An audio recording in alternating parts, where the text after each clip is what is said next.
Shalom aleihim, Bisem Yesua Hamasyah, salam sejahtera di dalam nama Tuhan Yesus Kristus. Bersama saya Pendeta Henry Tandianta MBS. Begini judulnya, Sumpah 7 turunan menginjil orang mati.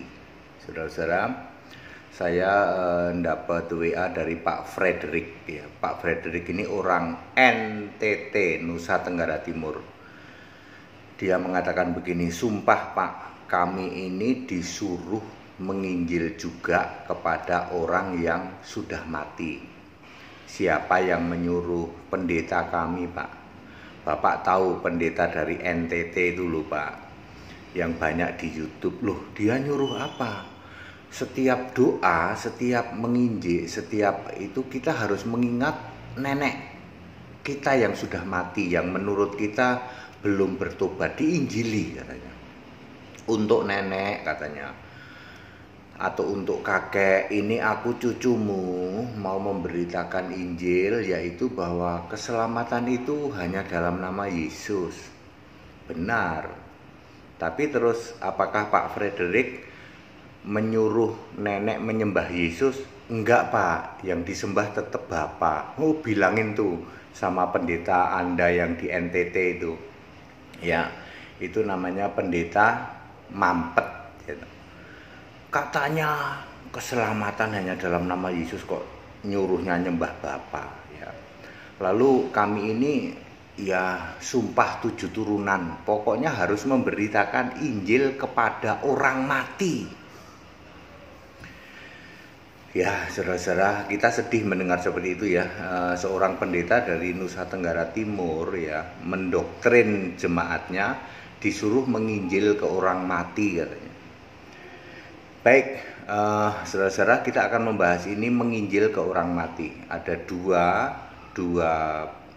hal pokok yang sangat bertentangan, yaitu 1 Petrus 3 ayat 19 sampai 20 ya, versus atau dibanding 1 Petrus 4 ayat 6 ya. Mari kita lihat 1 Petrus 3 ayat 19 sampai 20. Ini Yesus dalam roh menginjil kepada roh orang mati yang ada di dalam penjara di zaman Nuh dulu. Ya, lokasinya di mana? Lokasinya di laut. Ya. Di mana itu? Di segitiga Bermuda. Jadi Yesus menginjil kepada roh-roh yang dulu zaman Nuh dimusnahkan dulu, ya. Lokasinya di laut di segitiga Bermuda, Yesus menginjil ke sana. Ada yang tobat enggak, Pak, ketika Yesus menginjil ke roh orang mati? Ingat, menginjil ke roh orang mati. Roh orang mati di penjara itu. Ada yang tobat enggak? Ada. Sebab di dalam Wahyu 5 ayat 13 ada pujian, hormat, kemuliaan dan kuasa yang berasal dari laut. Wah, enggak pernah denger ini Pak. Ternyata ada pujian, penyembahan, hormat dan kuasa dari laut untuk Yesus yang duduk di tata surga. Wahyu 5 ayat 13. Inilah hasil menginjil. Yesus menginjil di laut ya, di penjara roh, ini hasilnya. Tapi ada juga yang nggak mau tobat, nanti diserahkan oleh laut di dalam penghakiman terakhir. Wahyu 20 ayat 12 ayat 13 dan 14. Maka laut menyerahkan orang-orang mati itu, lalu dihukum, dimasukin neraka.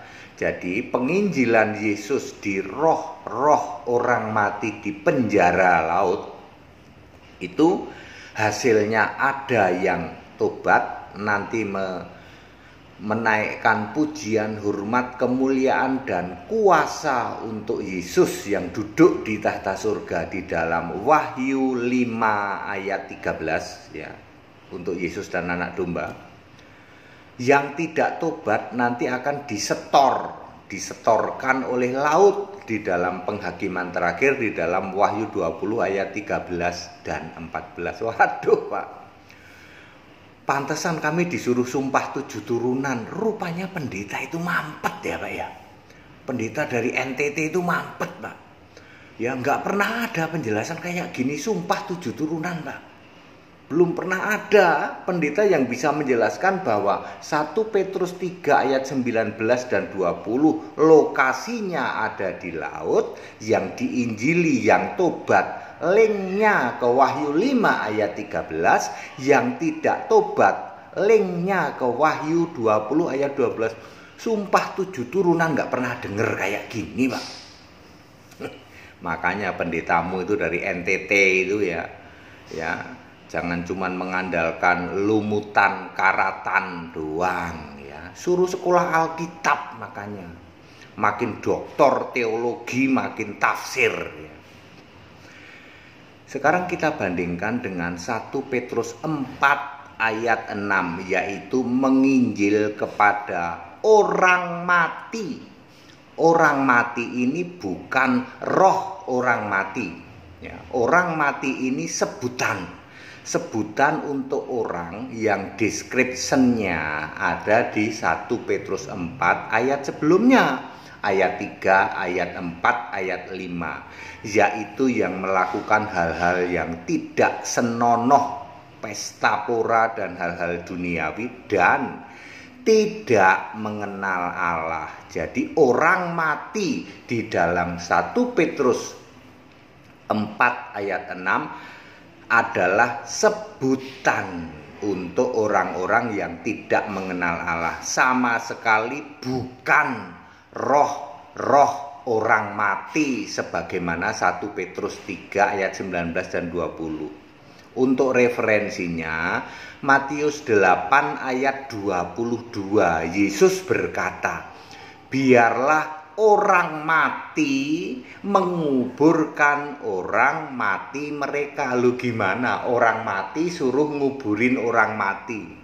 Ini maksudnya hanya sebutan. Orang mati artinya orang yang tidak mengenal Allah, biarkan menguburkan orang mati mereka. Orang yang tidak mengenal Allah yang mati. Clear? Jadi 1 Petrus 3 ayat 19 dan 20 itu menginjil kepada roh orang mati hanya dilakukan oleh Yesus. Ingat Pengkhotbah 9 ayat 5, orang mati tidak tahu apa-apa. Roh orang mati tidak tahu apa-apa. Lah kok kamu mau injili?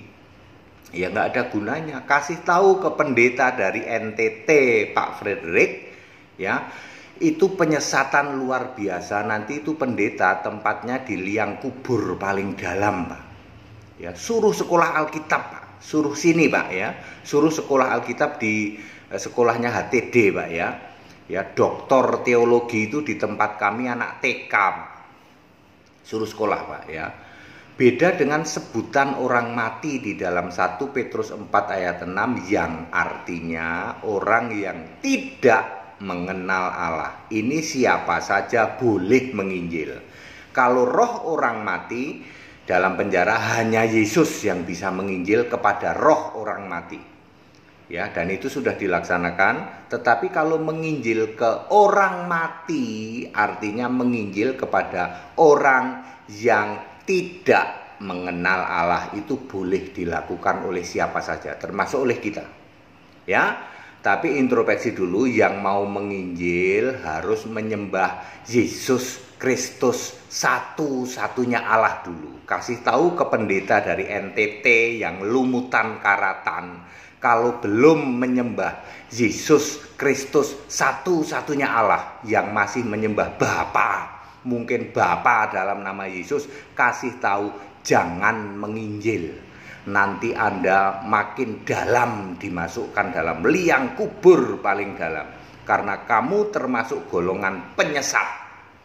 Ya, kalau kamu mau menginjil syaratnya harus menyembah dan meyakini Yesus Kristus satu-satunya Allah.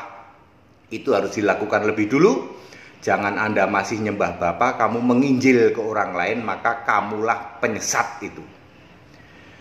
Padat, singkat, dan clear, sumpah 7 turunan menginjil ke orang mati. Maksudnya adalah menginjil ke orang-orang yang tidak mengenal Allah. Ya, beda dengan yang dilakukan Yesus, menginjil kepada roh ya, orang yang di penjara itu, yang zaman Nuh itu. Pada singkat dan clear, ayo Bapak Ibu Saudara ikut sekolah Alkitab supaya ngerti, supaya paham di atas rata-rata, dan semua untuk demi keselamatanmu. Jangan sampai menjadi orang Kristen puluhan tahun, nggak taunya cuman ditipu, disesatkan oleh pendeta-pendeta yang berlatar belakang teologi Tritunggal, ya, tiga manifestasi, tiga pribadi, ya, jangan sampai ditipu Unitarian, ya, Trinitarian, Taritarian, ya, apalagi oneness, ya toh, oneness, kemudian lagi ada lagi Yesus only dan lain sebagainya, ya. Sabelian, ya, jangan mau ditipu oleh Sabelian, Sebelnian, ya. Ayo kembali ke Alkitab. Allah itu esa, pasti satu, pasti roh, pasti maha hadir, yaitu Yesus Kristus. Ikut sekolah Alkitab supaya paham. Segala hormat kemuliaan untuk Yesus Kristus, satu-satunya Allah yang benar. Allah segala masa, sebelum segala abad, sekarang sampai selama-lamanya. Tetap bersama saya, Pendeta Henry Tandianta MPS. Haleluya. Amin.